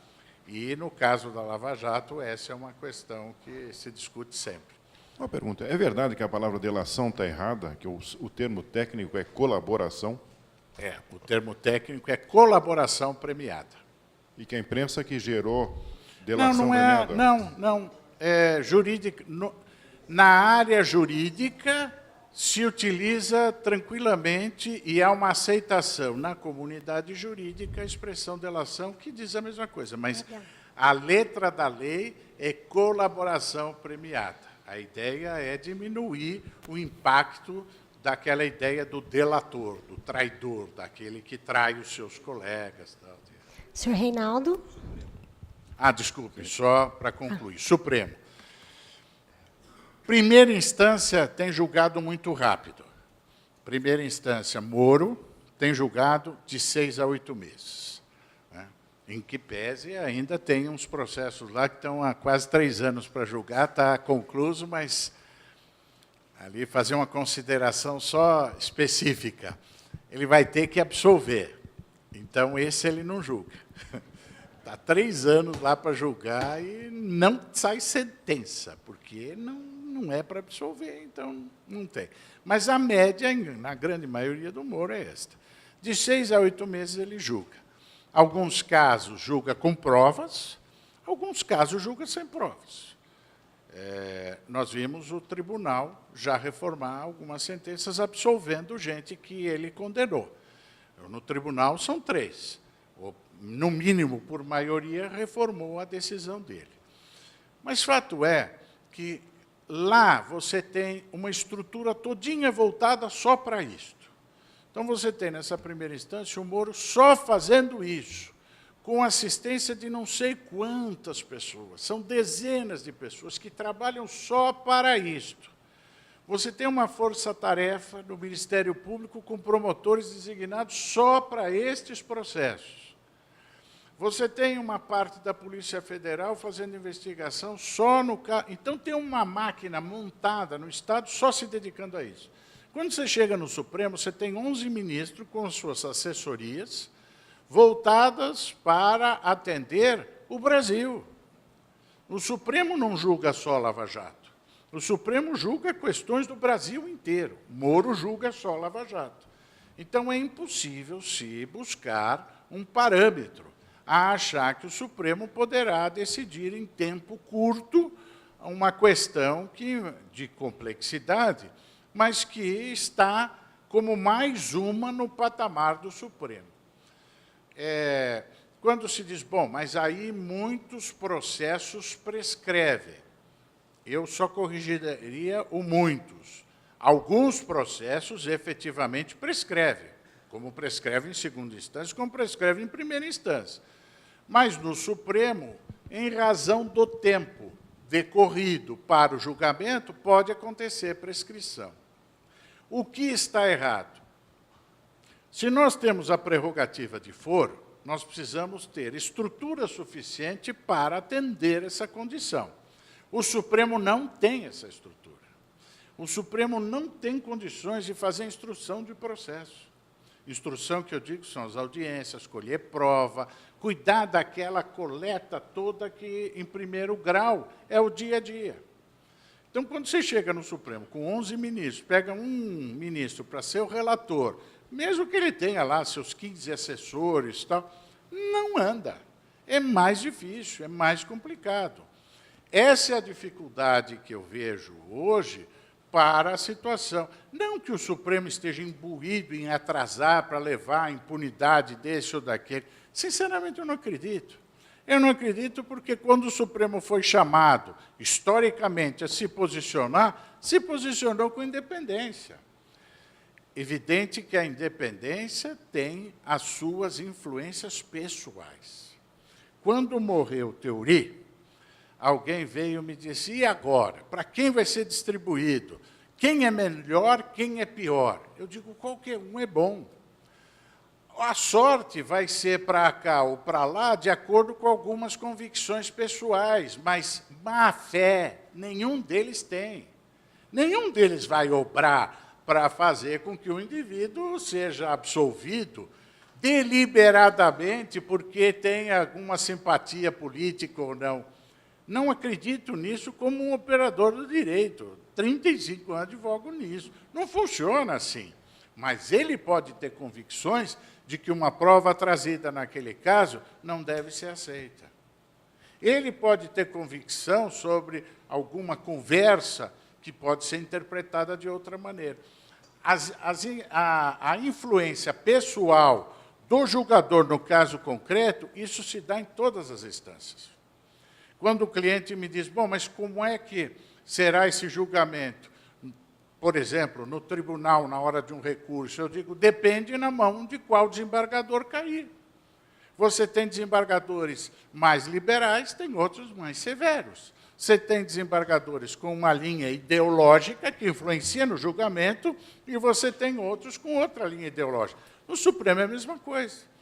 Agora, dizer que o fulano protege esse, faz aquilo, faz chicana para ter um resultado, isso é coisa de conversa popular, de bar, de botequim, mas não acontece. Mas que, efetivamente, dependendo do ministro, a tendência pode ser para uma questão, para outra, para um resultado, para o outro, isso eu acredito. Mas a estrutura do Supremo não comporta o volume de processos criminais que estão lá chegando. Precisaria reformular essa estrutura para dar andamento, especialmente na instrução, porque a máquina não é preparada para isso. Senhor Reinaldo, suas considerações finais ou a última pergunta do dia? Eu gostaria de fazer uma pergunta. Primeiramente, bom dia, Agostinho. Muito obrigado pelo convite, pela oportunidade. Parabéns pelo tema abordado aqui e pelo nosso ilustre palestrante. Gostaria de... bom dia ao meu amigo de Somaero, vice-presidente Sérgio Aquesta, a quem eu cumprimento a todos aqui presentes. Eu gostaria de externar um sentimento pessoal. Eu sou um empresário e não tenho relações, e nunca tive relações, não tenho atuação política, nem militar, tampouco, ao longo da minha vida como empresário, tive qualquer relação com o governo. E eu já falei isso algumas vezes, mas numa certa ocasião, eu fui... uma pessoa fez uma colocação pelo ângulo que eu... de uma forma que eu nunca tinha pensado. Ele falou, que triste você falar isso com orgulho. E eu parei para pensar naquele momento, realmente, é verdade.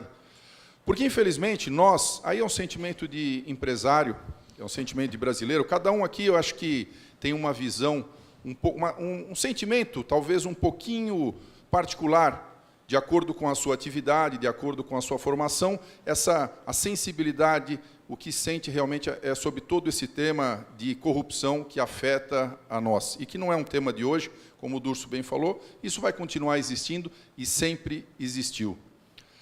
Mas uma grande dificuldade que eu tenho, eu vejo aqui uns jovens, né, o Flávio, o Vinícius, a Tatiana, e a minha grande dificuldade com meu filho, que é engenheiro, e a gente tem que... a gente ajuda, né, encaminha o passo de nossos filhos. E como explicar para o meu filho sensações, situações em que nós, empresários, vivemos no dia a dia, de ter que, muitas vezes, ter o nosso governo ou os órgãos fiscalizadores como obstáculos a serem superados, já não fosse tantos outros que a gente tem. E quando nos deparamos como contribuinte, como trabalhadores, geradores de impostos, e à frente, aproveitando para falar da Somaero, que juntamente com o Serginho e um grupo bastante dileto de diretores, a nossa atividade é exatamente valorizar o serviço das Forças Armadas, em especial da Força Aérea Brasileira, porque ali reconhecemos as pessoas que melhor trabalham pelo Brasil e que é uma instituição, assim como tantas outras, que produzem notícias boas, e é isso que nós precisamos. Porque, na verdade, o meu sentimento é de que o brasileiro é um povo muito bom. Eu não gosto de, quando querem colocar no DNA do brasileiro como um corrupto, um povo corrupto. Não, isso não é uma verdade. A verdade é que uma minoria de líderes políticos fazem com que todos tenham a sensação de que também fazem parte daquilo, ou se sentem muitas vezes até vergonha de, quando está fora do Brasil, de falar, sou brasileiro e ter que responder sobre as questões de corrupção. Mas, enfim, o que, de fato, eu gostaria de saber do ponto de vista do Dr. Durso é que, como empresário, é claro que se eu tivesse na minha diretoria da empresa alguém que praticasse corrupção ou que fosse contra os princípios morais, éticos da minha empresa, é claro que nós puniríamos de imediato, e isso era um fato que não seria questionável, não na minha empresa, mas em qualquer. Mas o Brasil, essa grande empresa que pertence a todos nós muitas vezes vemos essa dificuldade. E uma coisa que me incomodou recentemente foi a questão do presidente Temer, em que eu vi que muitas pessoas defendem o fato de que a economia começou a melhorar, a bolsa subiu, e eu fico muitas vezes pensando, será que nós também não estamos dispostos a pagar o preço que nós temos que pagar para realmente resolver a questão do Brasil? Será que existem pessoas que não merecem ser exemplo? Essa é a minha pergunta. E digo assim, talvez eu nem tenha uma opinião realmente formada, porque eu não sou o dono da verdade, mas eu gostaria, sim, que todas as pessoas fossem punidas exemplarmente. Essa é a minha visão como brasileiro, como pai de família, e é isso que eu gostaria, que os jovens, também os jovens de hoje, que são o futuro do nosso país, tivessem essa sensação, e não essa lição. A lição, eu acho que tem que ser de punição. E a minha pergunta, então, é essa. O que o senhor, do ponto de vista jurídico, quando um Congresso não permite que o presidente, ainda que... Porque, na verdade, ele tem que ser julgado, não estou nem dizendo de condenação, eu acho que todos têm que ser julgados. Mas qual é a sua opinião em relação a essa questão, doutor Durso? Obrigado, Reinaldo. Minha posição é de absoluta observância do que diz a lei. O que a lei determina deve ser observado. Então, se a lei determina que para que um parlamentar seja processado, precisa autorização da Casa Parlamentar, que se cumpra a lei. Ah, mas eu não concordo com isso. Que se mude a lei. Se mude a lei. Se nós temos que, para processar o presidente da República, submeter ao parlamento, tem que submeter. Se a lei diz isso, não tem conversa. E o Supremo tem que atender, o juiz tem que atender, o promotor tem que atender, a nação tem que compreender. Ah, mas está errado. Muda a lei. A lei está errada, muda a lei. Mas enquanto ela estiver vigindo, nós temos que cumprir. Essa é a regra. Essa é a regra do jogo. E esta ideia que você intuiu na questão formulada, de que, diante da suposta recuperação da economia, do crescimento, do não sei o quê, não precisa mais olhar o que foi feito, a conduta, isso me lembra um pouquinho aquela frase antiga que diz, ah, mas esse roubo a mais faz. Então deixa, então tolera. Não pode ser assim. Não pode ser assim. Fez, responde. Politicamente é excelente, mas se teve desvio de comportamento, tem que responder pelo desvio. Não tem conversa, não tem alternativa. Então, o que você colocou é muito próprio nesse sentido.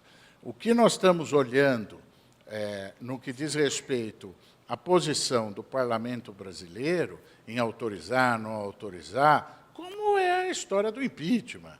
Pode, não pode, tem que passar pelo parlamento, não poderia o próprio Supremo decidir. Não, tem que submeter. É a lei, nós temos que submeter a lei. Se isto não atende à expectativa da nação, nós temos que mudar o sistema, mudar a lei, mudar as regras para atender essa expectativa. E nada justifica a tolerância a um desvio de comportamento. Senão, nós vamos também ter que tolerar um abuso, por exemplo, do Ministério Público, com a desculpa de que, com isso, nós vamos poder punir mais facilmente, ou atender, ou aprovar, como aquele projeto que o Ministério Público trouxe, as 10 medidas do combate à corrupção. Milhões de assinaturas. Na verdade, tinham 35 medidas ali. Quem assinou não leu, não sabe o que estava assinando. Na Praça da República, no viaduto do Chá, todo mundo. Você é contra a corrupção? Nós temos aqui 10 medidas, você assina, você apoia, apoio. Todo mundo assinou. Pare um minuto para ler. Vocês vão verificar que ali aceitava prova obtida de forma ilegal. Isso é uma aberração. Não é para o Brasil, é para a humanidade. Prova obtida mediante coação, mediante tortura, isso não vale. Isso é proibido. Isso é crime. Querer punir um crime realizando outro, isso é a subversão da subversão. Por isso que, nesse contexto, nós precisamos ter muita cautela de ter... acho que a solução, e eu encerro agora, eu vejo a plaquinha. Primeiro vem a plaquinha assim, 10 minutos, 5 minutos, 1 minuto. Aí ela levantou uma ali que eu vi agora, pronto para o abate. Vou parar imediatamente. Negativo 10. Mas é que a gente estimula, anima, mas a ideia, eu acho que a essência, o resumo da ideia é o seguinte: o sistema só funciona se nós levarmos em consideração a premissa maior do Estado democrático de direito. Queremos a democracia? Queremos. É o menos pior de todos os sistemas. O Estado democrático funciona? Ele funciona. Só que no nazismo nós tínhamos também um Estado de direito, com as regras próprias de lá. Então, nós queremos um Estado democrático. O Estado democrático de direito, ele traz uma premissa, que é a lei, é o império da lei, submetendo absolutamente todos. Ninguém está acima da lei. A lei posta deve ser observada sempre. Se ela é boa ou ruim, é a lei. Se nós tivermos a observância plena da lei, a sociedade melhora. Até porque, diante desse quadro, nós vamos nos esforçar para mudar aquelas leis contra as quais nós nos insurgimos dentro de um processo democrático e legítimo. É por isso, encerro aqui, mais meio segundo, que eu sou contra a Constituinte que se preconiza como solução para o Brasil. Vamos fazer uma Constituinte exclusiva. As pessoas não poderão se reeleger. Serão eleitas só para fazer a Constituição. E aí não podem mais participar do processo democrático. Como se isso fosse a salvaguarda para que nós tivéssemos os melhores e as melhores intenções para fazer uma nova Constituição brasileira. Ora, dentro do processo que nós temos, isto é absolutamente impossível, porque quem pensou nisso, pensou em trazer os grandes talentos, os grandes professores, as grandes cabeças, para escrever a nossa Constituição. Ótimo. Só que, para legitimar o Constituinte, nós precisamos do voto. E o voto só é obtido dentro do nosso sistema, que está viciado. Portanto, a chance de nós termos as melhores cabeças, os talentos, numa Constituinte exclusiva, nesse sistema é remotíssima. Nós vamos ter que, entre eleger o professor fulano de tal e o Tiririca, nós vamos ter o Tiririca. São aqueles que têm maior popularidade dentro do sistema que nós temos, ou daqueles que detêm poder econômico. Quer dizer, não mudando a regra do jogo, o jogo continuará sendo viciado, por melhor que sejam as intenções. Era isso. Uma aula magna, né, gente? Que delícia começar a semana assim, com feriado e com essa aula do Dr. Durso. Então, mais uma vez, eu gostaria de agradecer a Desenvolve São Paulo. Muito obrigada, Dr. Milton, mais uma vez. Por favor, continue nos propiciando aulas dessa dimensão. Lembrando, mais uma vez, que dia 23 temos um Pocket Conference com o senhor Márcio Elias Rosa, secretário de Estado da Justiça e Defesa da Cidadania, tema sempre muito importante para a nossa cidadania. Dia 30, nosso querido Dr. Milton Luiz de Melo Santos, presidente da Desenvolve São Paulo. E para aqueles que são assinantes da América Economia e da The Winners, nos vemos dia 27 e dia 5 nos nossos eventos premiums, com o senhor governador Geraldo Alckmin e o senhor Cauê Macris, presidente da Assembleia Legislativa. Gostaria de convidar agora, por favor, o nosso querido amigo Cruz. Gostaria de convidar também o senhor Sérgio Aquesta para entregar um diploma de honra ao mérito e agradecimento pela palestra de hoje, ao nosso querido Durso. Vou pedir que a mesa diretora nos acompanhe para uma foto ao lado esquerdo, por favor, para a foto oficial que colocaremos nas nossas revistas mês que vem. Mais uma vez, uma salva de palmas para o nosso palestrante dessa manhã. Obrigada a todos e até quinta-feira.